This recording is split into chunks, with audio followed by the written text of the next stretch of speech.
Hello everyone and welcome to this week's video. We are yet again talking Horus Heresy and Mrs. Apothecary's journey with the Alpha Legion. Hello. Yeah. So this week is Beaky Week. It's Beaky Week. Beaky Week. How have you found the Beakies? I have really enjoyed them. They were a nice model to put together, really quick and easy to build, with enough variation to keep it interesting. Like the instructions clear.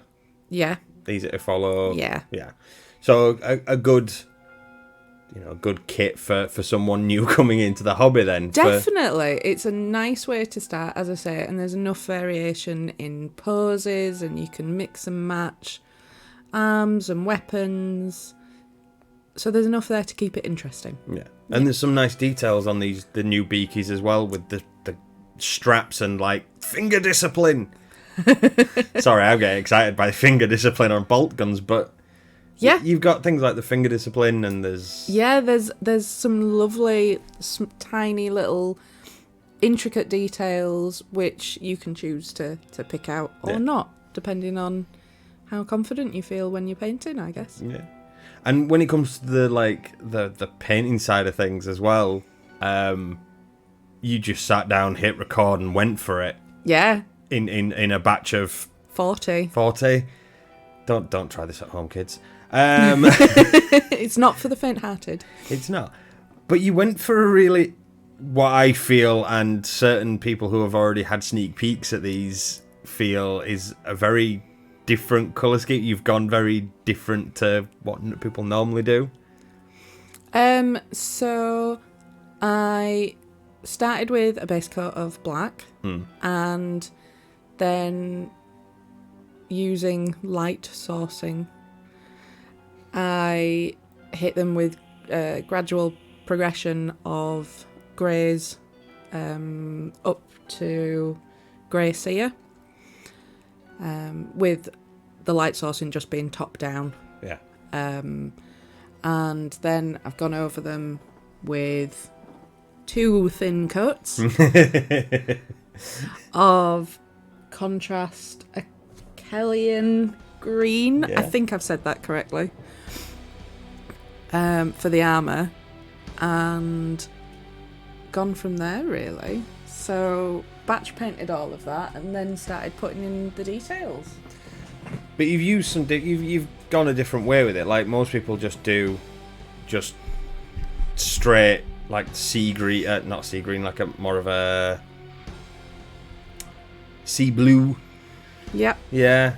But you've gone with some purples. Yes. And bronzes. So and yeah. Yeah. The bronze, I think, contrasts really nicely with the teal colour. Yeah. I think bronze That's what I was trying to say. Teal. Bronze and teal together, I've always liked the contrast between the colours. I find silver can be quite harsh sometimes, so the bronze is a bit more warm. Yeah. And the purple was, after doing quite a lot of lore diving on the Alpha Legion, I came across some random lore, I think in one of Voldemort's videos on the Alpha Legion, that mentioned Alpha Legion in purple, and that sparked some ideas about using some purple. Yeah, because it's mentioned in, is it Legion, Dan Abnett's book Legion, that they are purple. Yes, I believe so. And then there's Horus Heresy book 3, Colour of Deceit, which lists off a variety of different colours for the Alpha Legion. It's not just teal. There's 6, 7, 8 different colour schemes that it describes. So yeah, and in the Horus Heresy Age of Darkness rulebook as well, it mentions in there about how the Legionnaires bore a range of colours and styles of heraldry with little to no uniformity. So between those various sources, I thought, why not? Because I love purple. Purple and teal, my favourite colours in the whole world, so why not put them together? Which it just goes to show that even for Horus Heresy, as much as it's set in stone, there is still some wiggle room for creativity and doing your own thing. Yeah, and there is nothing to say I couldn't paint Alpha Legion in every Legion colour going and still say they're Alpha Legion. Sneaky stealing gits that they are. Yeah, they're like the gobbos of the Legion worlds, and I love it. They're really, really funky colours, and I personally, and I know there's a couple of other Heresy enthusiasts that have been dying for a sneak peek, and they have had a sneak peek at these guys, and they really like the purple. Yeah, I got to play with some new paints, so I really like bright colours, and on a whim, I bought the Green Stuff World fluorescent paints. So I had a play around with the fluorescent violet of the Green Stuff World paint and put it over a light purple, and I think it gave a really nice effect. Yeah. It brightens it up really well without going over the top. Yeah, no, that makes sense. Yeah. So my last question would be so what would they like to paint overall?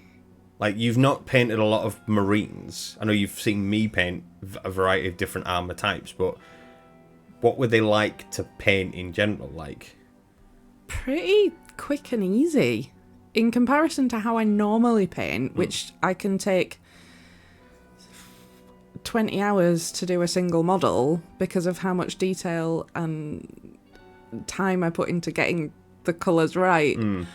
These were really quick and easy in comparison. It was, just slap the colour on, and I stuck to quite a limited palette. Yeah.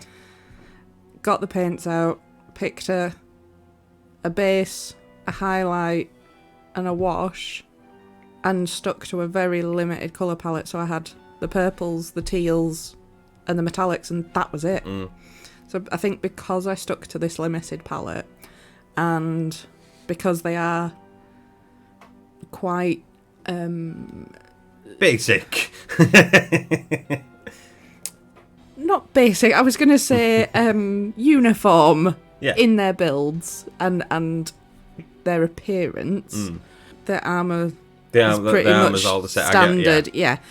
So it made it easy to batch paint. Yeah. Yeah.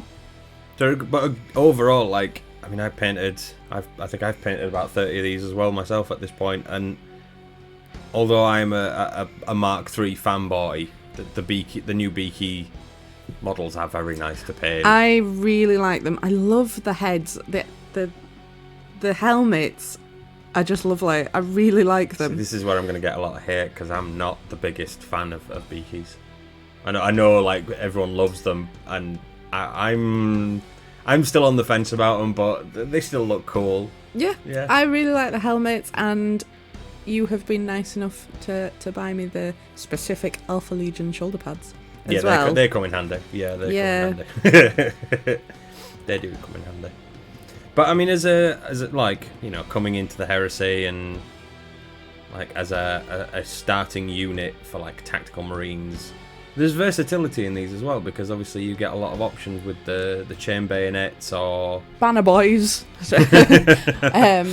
And your captains for each Vexilia and your sergeant and your Vox. To be fair, I just call it a Vox. I can never pronounce the first bit of the name of it. I just call it a Vox. But so it gives you a lot of versatility whilst also maintaining that uniformity. I think I do like the kit. I like the way they've done it with here is your Beakies, and then here is your support unit box, and here is your heavy weapons box, and you can turn these Beakies into a number of different units. So you get quite a lot just out of the box. Yeah. Instead of just here is just a tactical Marine squad, here's your tactical Marine, and here is some other weapon options to go with it. Yeah, and I think they come with about 5 or 6 different poses that you can put them in. But depending on how far you take it, they can look different even between those poses, just on how you put it together. And the way that they go together. I found that there is There's some space for movement in the Yeah. arms. So whereas you've got one running with his bolter quite low, you can have one with the bolter quite high. Or Yeah. So I hope you've all enjoyed this video. We have enjoyed recording it and talking heresy once again. Yes. If you like the video, please do not forget to like and subscribe. As Mrs. Apothecary always says, smash all those buttons. And if you want to see your name here on the screen, don't forget to go check out our Patreon. And we will be back next week with another video. Yeah, because if you forget to hit all those buttons, then Alfarius might just sneak into your bedroom at night. Dum dum dum.